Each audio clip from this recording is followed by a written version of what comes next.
Hi hello everyone, welcome to my channel K kitchen vlogs.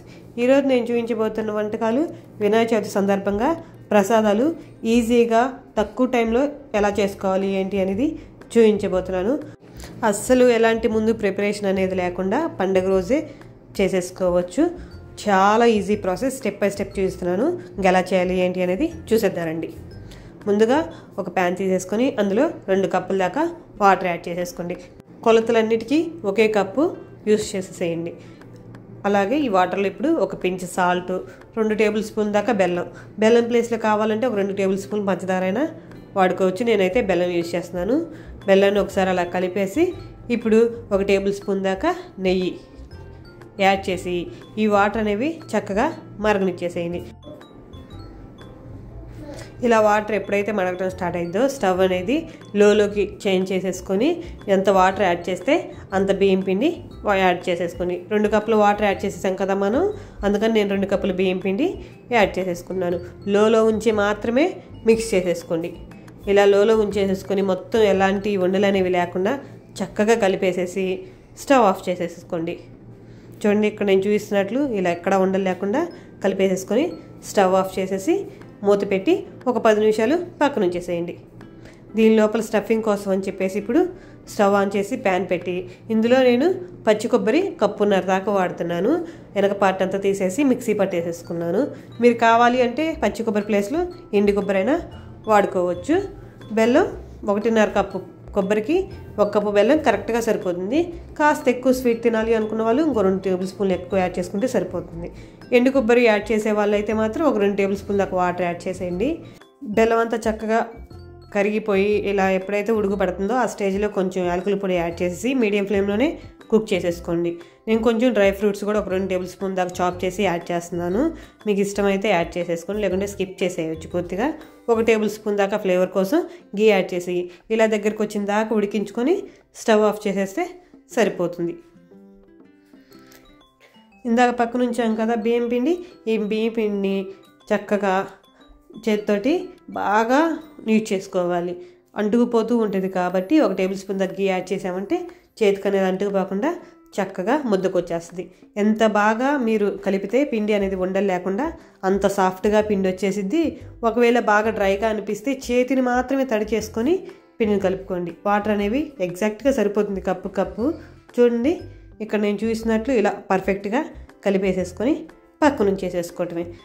ఇలా మన stuffing ఇందాకే ready చేసి పక్కన ఉంచుకున్నాం కదా, ఇది కూడా చక్కగా ఈ పాటికి చల్లారిపోయి ఇంకా కాస్త దగ్గరకు వచ్చి ఉంటుంది కదా. దీన్ని ఒకసారి కలుపుకొని ఒక బౌల్లో తీసేసుకొని పక్కన ఉంచేసేసుకోండి. ఇప్పుడు మనం ప్రసాదాలు చేయడం కోసం అని చెప్పేసి ముందు ఒక బటర్ పేపర్ కానీ లేదా ప్లాస్టిక్ కవర్ కానీ తీసేసుకొని దాని మీద కాస్తంత గీ అప్లై చేసుకొని ఒక పిండి ముద్ద ఎంత సైజు కావాలి అనేది మీరు చూసుకొని పిండి ముద్ద తీసుకొని ఇక్కడ నేను చూపిస్తున్నట్టు ఫస్ట్ స్టెప్ చక్కగా పిండి అంతా అద్దేసి నేను రౌండ్ షేప్ చేస్తున్నాను. ఫస్ట్ ఉండ్రాల్లాగా లోపల ఇలా స్టఫింగ్ పెట్టేసుకొని నీట్గా స్టఫింగ్ అనేది బయటికి రాకుండా అదుముతూ లోపలికి పెట్టేసి రౌండ్ చుట్టేసేసుకోండి. చూడండి, ఇలా అక్కడక్కడ మీకు కొంచెం ఘాటులా అనిపిస్తే వాటర్తో అలా అద్దేశారంటే చక్కగా అలా సెట్ అయిపోతుంది. చూడండి, ఇక్కడ నేను చూపిస్తున్నాను క్లియర్గా వాటర్తో కొంచెం లైట్గా అలా అంటేనే నీట్గా మంచి షేప్ వచ్చేసింది కదా. ఇప్పుడు తీసి దాన్ని పక్కన ఉంచేసేసి 2వ టైప్ చూద్దానండి. మళ్ళీ పిండి ముద్ద తీసేసుకొని ఇలా స్ప్రెడ్ చేసేసుకొని ఇప్పుడు ఇందాక మనం పెట్టుకున్నాం కదా స్టఫింగ్ కోసమని దాన్ని ఇలా పొడుగ్గా నేను చూపిస్తున్నట్లు పొడుగ్గా పెట్టేసి అలా ఇంకో పక్కకి చక్కగా మడతేసి అంచులమ్మటి వాటర్ అద్దుకొని కాస్తంతా నీట్గా అద్దేస్తే 2వ టైప్ కూడా అయిపోతుంది. కావాలని కొంచెం నీట్ కోసం ఎడ్జెస్ ఉంటాయి కదా నెర్లిచ్చిని, అవన్నీ తీసేస్తున్నాను. మీరు కావాలంటే అలానే సరే ఉంచేసేసుకోవచ్చు. 2వ టైప్ ప్రసాదం కూడా రెడీ అయిపోయింది. ఇప్పుడు 3వ టైప్ చూద్దాము. 3వ టైప్ కూడా కావాల్సిన కొంచెం పిండి తీసేసుకొని దాన్ని ఇలా స్ప్రెడ్ చేసేసి మనం స్టఫింగ్ కోసం అని పెట్టేసుకుంది ఉండలాగా పెట్టేసి దీన్ని ఇప్పుడు నేను స్క్వేర్ షేప్ చేస్తున్నాను. చూడండి స్క్వేర్ షేప్ ఎలా చేయాలి అనేది. ముందు ఒక సైడ్ మడతేసి ఆ తర్వాత కింద వైపు మళ్ళీ 2వ సైడు మళ్ళీ పై వైపు చక్కగా ఈ పిండి అంతా ఎలాంటివి మడతలు అనేవి లేకుండా ప్రెస్ చేస్తూ నిదానంగా స్క్వేర్ షేప్ చేసుకోండి. మీరు కావాలంటే ఈ టైంలో రౌండ్ షేప్ అయినా సరే చేసేసుకోవచ్చు. ఇప్పుడు 4వ టైప్ ప్రసాదం చూద్దారండి. అన్నీ చక్కగా ఉండ తీసేసుకొని అలా అద్దేసేసుకొని మనం స్టఫింగ్ ఏ విధంగా కావాలంటే ఆ విధంగా పెట్టేసేసుకోవటమే. 4వ టైప్ కూడా ఇలా మధ్యలో రౌండ్గా పొడుగ్గా పెట్టేసేసి రౌండ్గా చుట్టేసి ఇలా ఎక్స్ట్రా ఉన్న పిండిని తీసేసి సిలిండర్ షేప్ చేసేసుకోవచ్చు. చూడండి ఇలా సైడ్స్ అమ్మటి ఎక్స్ట్రా ఉన్నది చూసేసి ఇలా రౌండ్గా సిలిండర్ షేప్ చేసేసుకొని అలా నెర్లిచ్చున్న వాటిని కూడా చక్కగా చూసేసుకుంటే సరిపోతుంది. నేను ఇక్కడ కుడి చేయి చూపించాలి అని అనుకున్నాను కాబట్టి వేలబెట్టి కాస్త లైట్గా ప్రెస్ చేస్తేనే చక్కగా అచ్చు వచ్చేసిద్ది. ఇప్పుడు ఐదో షేపు కూడా అలానే పెట్టేసేసి ఇప్పుడు నేను మోదక్ షేప్ చేస్తున్నాను. మోదకాలు చేసుకుంటాం కదా, అది ఈజీగా ఎలా చేసుకోవాలి అని చూస్తున్నాను. చూడండి అలా ప్రెస్ చేసి మధ్యలో చక్కగా స్టఫింగ్ పెట్టేసి ముందు గుండ్రంగా చేసేసుకోండి. చూడండి ఇక్కడ నేను చూపిస్తున్నట్లు ఇలా గుండ్రంగా చేసేసుకుంటే రౌండ్గా కొంచెం పైన మిగిలిద్ది కదా పిండి, దాన్ని కాస్తంత లైట్గా వేళ్ళతోటి నేను చూపిస్తున్నట్లు ప్రెస్ చేసుకుంటే చక్కగా పైకి వస్తుంది.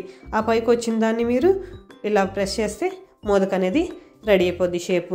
మనం దానికోసం ఘాట్ల కోసం అని చెప్పేసి నేనైతే చాకుతోటి పెట్టేస్తున్నాను. మీ దగ్గర స్పూన్ ఉంటే స్పూన్ అయినా వాడుకోవచ్చు, లేదా మోదక్ షేప్ ఉంటే దాన్ని అయినా సరే యూస్ చేసేసుకోవచ్చు. చూడండి ఎంతో నీట్గా వచ్చింది కదా ఈ షేపు. 5 టైప్స్ రెడీ అయిపోయాయి కదా. చూడండి నేను అన్నీ 4 చేసి ఉంచుకున్నాను. మీరు చిన్నవి చేసుకుంటే 5 అయినా సరే చేసేసుకోవచ్చు. 5 టైప్స్ ఆఫ్ ప్రసాదాలు అలా చేసేసుకొని ఇడ్లీ ప్లేట్లు ఉంటే దానికి ఇలా గీ రాసేసి చక్కగా ఒకదానికొకటి అంటుకోకుండా ప్లేట్లకి చిన్నగా నిదానంగా పెట్టేసేసుకొని కింద ప్లేట్లు చాలా జాగ్రత్తగా పెట్టుకోండి, ఎందుకంటే అంటుకుపోతే మళ్ళీ ఆ ప్లేట్ అచ్చు పడిపోతుంది కాబట్టి చాలా జాగ్రత్తగా ప్లేస్ చేసేసుకొని అన్నీ మనం చేసిన షేపులని నిదానంగా ప్లేస్ చేసేసుకోండి. చూడండి చాలా సింపుల్ ప్రాసెస్ కదా. 5 టైప్స్ ఒకే దాంతో 5 రకాల ప్రసాదాలు ఈజీగా చేసేసుకోవచ్చు. ఇలా అన్నీ పెట్టేసిన తర్వాత నేను దగ్గర స్ట్రీమర్ ఏం లేదు, నేను బౌల్లోనే చేసేస్తున్నాను. బౌల్లో వాటర్ పెట్టేసేసుకొని ఇడ్లీ ప్లేట్లని లోపల జాగ్రత్తగా పెట్టేసి మూత పెట్టేసి మీడియం ఫ్లేమ్లో మాత్రమే 8 నుంచి 10 నిమిషాల వరకు ఉడికించుకుంటే సరిపోతుంది. చూడండి ఈజీగా రెడీ అయిపోయాయి కదా. ఒక 2 నిమిషాలు అలా వదిలేసి ఇప్పుడు ఇంకా ప్రసాదాలుగా దేవుడికి సమర్పించుకోవటమే. మీకు కనుక నా వీడియో నచ్చినట్లయితే ప్లీజ్ నా ఛానల్ సబ్స్క్రైబ్ చేయండి. అలాగే మీరు కూడా ట్రై చేసి ఎలా వచ్చింది ఏంటి అని నా కామెంట్ రూపంలో తెలియచేయండి. ఎలాంటి హడావిడి లేకుండా సింపుల్గా 5 టైప్స్ ఆఫ్ ప్రసాదాలు ఇంట్లోనే మార్నింగ్ చేసేసుకోవచ్చు. నేను ఇంకోసారి కొత్త వంటకంతో మీ ముందుకు వస్తాను.